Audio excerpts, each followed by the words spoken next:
Waheguru Ji Ka Khalsa, Waheguru Ji Ki Fateh. Ladies and gentlemen, welcome to a brand new show.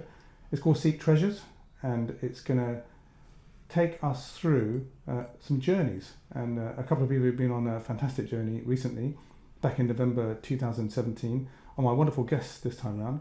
And I've got Dr. Preet and Mr. Bhupinder Singh Basin. How you doing? Yeah, really good. Thanks. Good to see you. Tell us a little bit about what was this motivation that you had to go to Pakistan. This is part of a yatra that takes place. What we want to discuss in this show is we want to talk about all the great things that you discovered, and we're going to do it over a series of episodes. But for this particular one, I'm really keen to explore what was the motivation and what did you initially discover? So, in fact, Bhupinder came along with me in this journey because I'd been fascinated to listen to the stories of my grandparents, and my father told me a bit about partition time and what had happened. And I always felt this yearning to see what the hell is Pakistan all about. I mean, it's called Pakistan today. You hear a lot of rumours about whether it's safe or not, and you know. Yeah, well, that was all part. It wasn't exactly safe in our grandparents' time, at the time of partition, but it was that yearning to see what this homeland was actually about. And I knew that many parties were going to Pakistan all the time for yatra, so-called pilgrimage visits. So it was always in the back of my mind. That so do you think it's one of the, we were talking earlier on, do you think it was a kind of a bucket list thing that you wanted to do? Exactly. Yeah. Tick it off the list. There's a really depressing statement in it, bucket list. You're not going anywhere yet, okay? Yeah, hopefully. My life has always been about goals. Yeah. And one of the goals, I've seen practically most of the world. One place which was a bit inaccessible was Pakistan, and it was something that was definitely on my agenda that I wanted to see. And Bhupinder was similar. Yeah, absolutely. I mean, both sets of my grandparents were all from what's now Pakistan, and partition, actually 2017 was the 70th anniversary of partition. Right. And there was lots of things on TV, movies like Viceroy's House and other things that really sort of did motivate me to learn a bit more. Yes. Yeah. Well, talking about partition in particular. So it really did motivate me to try and find out a bit more. And then when my good old friend here said that he's thinking to go on this trip to Pakistan, and I didn't, without hesitating, I said, well, yes, I'd love to go too. You went the week after Guru Nanak's birthday, right? That's right, yes. Okay. So this was a group, a very small group. There's only 20 people that went on this group. Whereas during the Gurupurab, you have very, very large groups. For example, Punjab Radio organised one group of over 300 people. Yeah. Do you have somebody that you know that went from here that organised it? You mentioned it to me. What's his name? Well, this the organisation behind it was Nankana Sahib Foundation, who did the practical bookings of hotels and so on. But this was a small group that was organised by a chap called Chanchal Chowdhury of the Pattar Brotherhood, or the Pattar community. Now it's actually interesting that Pattar is an area of what's now in Pakistan, where both sets of our grandparents were from, and so it was actually helped us to learn a little bit about where they came from, and so helped us to learn a little bit about us. About your heritage. So this area, around the Rawalpindi area, which is not that far from Amritsar, if you just go along west from there, this area was called Patwar, and that's because they spoke a different type of Punjabi called Patwari, a bit of a softer sort of Punjabi, and the people emanated essentially from all the way down from Afghanistan, Peshawar side, all the way to the top end, and then we now approach the new border of India. So the Patwar Brotherhood organised a trip to say, we're not only going to see the Gurdwaras, but we're actually going to discover the Patwar region and the homeland.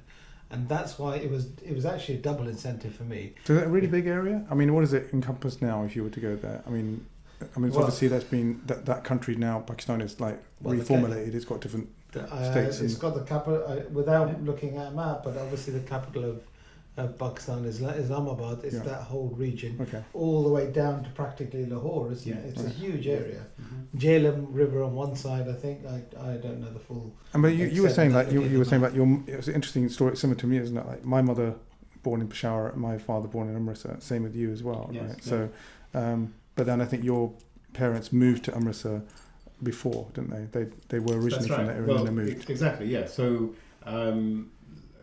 grandparents from my father's side were from a small place called Neela, which was close to Rawalpindi. And my mother's family was from Peshawar, which is right up near the frontier with Afghanistan. Peshawar is still home to a big Sikh community now, and has also acted as a place where a lot of Sikhs from Afghanistan have moved.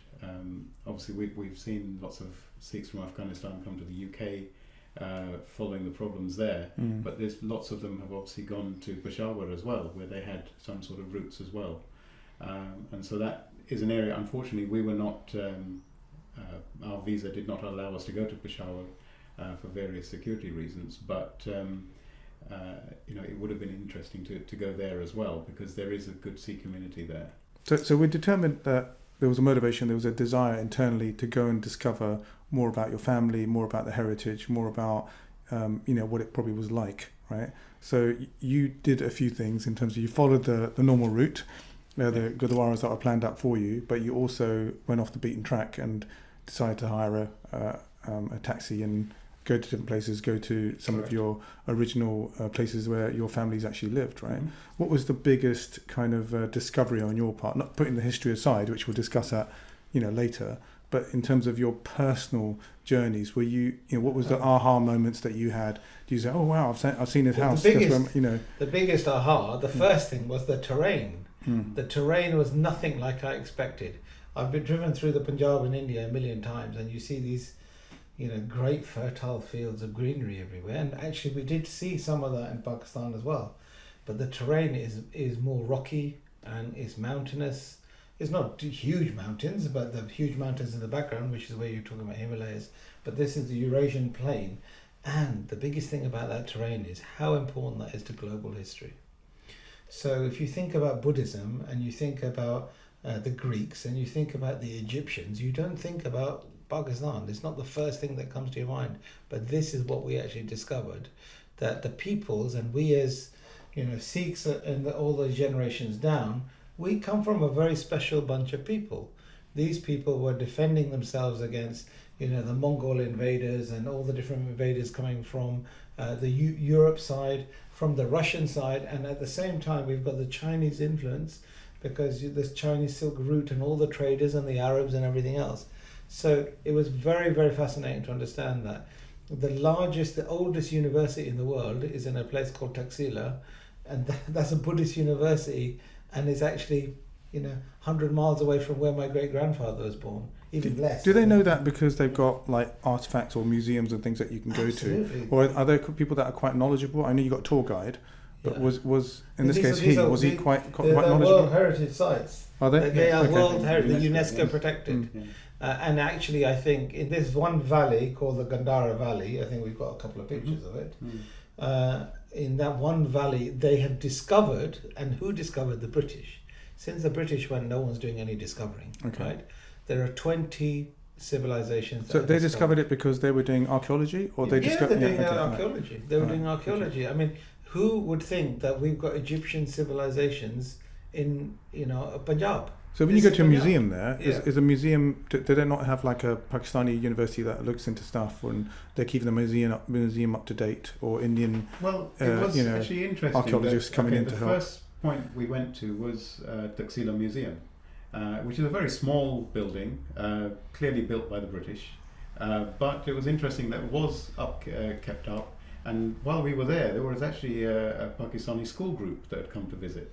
Yeah. And actually other Pakistani visitors, tourists. But also Chinese, Yeah. Taiwanese, all the people interested in Buddhism, and pre all these problems in Pakistan, that was the biggest source of funding Right. was all the actual Buddhists going there because So the Buddhists actually giving money to maintain those locations. yeah, well, the Okay, right. tourism. I mean, Right. when we were there, we were in the Taxila University. There was huge parties of Yeah. Chinese people going, Yeah. and they got fantastic statues, and they got very interesting. By the way, it's called Taxila because I told you early on this is a mountainous region. Right. It's a region where they have earthquakes very often. And Taxila actually describes the brick format, which was so clever. It's got one large brick, one small brick, and two tiny bricks. When there's an earthquake, it does not fall Wow, over. amazing. And this is I 2000 was just thinking the BC. same thing when you said that. They were thinking about this all those years ago. Yeah, 2000 BC, 3000 Yeah. BC, the heritage, and a little bit further where we didn't go actually goes. The oldest civilization in the world is in Harappa. That's about 6000 BC. yeah. Wow. So this is old stuff we're talking about, Mm. and this is where Guru Nanak was doing his preaching, and where the other gurus were there. This is that land, and it is truly amazing. So you discovered also gurdwaras, and we were talking earlier on about the fact that some of the gurdwaras, quite small gurdwaras, but they're also points of historic reference as well, because certain things took Okay. place, certain Well, major historical parts Literally of on the Sikkim. second day of our visit, we actually, that's where we went. We went to Taxila first, which was on the way to Hassan Abdal. Hassan Abdal is, or Hassan Abdul, is where Panjah Sahib is, Gurdwara Panjah Sahib, which is the very famous Gurdwara that was made famous by Guru Nanak, and you have the stone with a handprint at the Gurdwara. And so this is a really interesting story, because when we looked up some history about that particular area, and that spring that gushes forth at that point, there's a lot of history of that spring going back thousands of years, not just hundreds of years, but thousands of years, that it was a famous spring. And so this is the place that Guru Nanak went to and had the The story is that essentially, they weren't given water at that place, and then a rock was thrown as well, and Guru Nanak, I think the rock was thrown after he manifested water. I think from yes, and essentially he stopped the rock with his hand. Now, whether as a scientist you're going to believe that or what the story is, that's irrelevant, because I tell you one thing. I can't tell you how emotionally moved I was to go to Panjah Sahib. More than even, we saw the birthplace of Guru Nanak. This place was just spiritually amazing. Walked into the building, I felt a great sense of, I was overcome by energy. The place has something in it. Right. Then when I started to reflect, so Bhupinder talks about this spring, and you see the handprint of Guru Nanak. We put our hands, everybody who can go there can take a dubki in that water and put their hands. And funny enough, at that particular point, there are loads of fishes and they're all hanging around the hand. Right, really. And whatever the reason is, no one's feeding them there, they feed them in other parts. And you put your hand in there. Now, if Guru Nanak put his hand in there, that's amazing. But the thought of all of my ancestors putting their hand in that thing, and my grandmother, my grandfather, my great-grandfathers, is just so earth-moving that there's no other place that will ever be in the whole world where they've all been. That's interesting way of And looking it's at it. actually so emotional to think about what that is. And we've got pictures, where the hand is literally, we're putting our hand in there. And the water is crystal clear. It is so clear. yeah. And it's so beautiful to see, and the fish are so beautiful to see Oh, as right. well. Okay. And it's warm. It's not cold. It's not cold. Yeah. I mean, we were going in a cold time of year, but still, it's not cold because it's coming from the earth. So I would say it's so disappointing for most Sardars not being able to visit Panjah Sahib. It's just a great place. It's absolutely great. So when you went to Yeah. some of these places, right? So is there like a central place where you stay, or when you go to, we stick with the actual program rather than the separate program that you went on. In our Did you case, come back and stay in a hotel and yes, they booked it all up in for our you? case, because I think if we were going as part of a truly religious yatra, we might stay in the hotel, but the accommodation is variable, to say the least. Okay. So is it saying actually that, in a for hotel or is it example- actually at the Gurdwara? Oh no, our trip because we went there for a day trip and then back to Rawalpindi. Actually, at the Gurdwara there is a huge accommodation block. It really is Hundreds of rooms. quite hundreds of rooms are built there. But obviously, we had gone at a time when there wasn't a particular good. So the hundreds of rooms are there to accommodate people that come during religious just festivals. like just like a Ramandir Yeah. same Yeah. thing. So at Punja Sahib, I mean, the famous time of year that people go there is actually Vaisakhi time, and so you've got, at Vaisakhi you would have lots of people coming to visit and actually staying there for a few days. But it does make you think. You've got this huge facility of all these accommodation rooms and so on, but they're not utilised apart from during those times. So it's and actually the local Sikh Sangat is very small.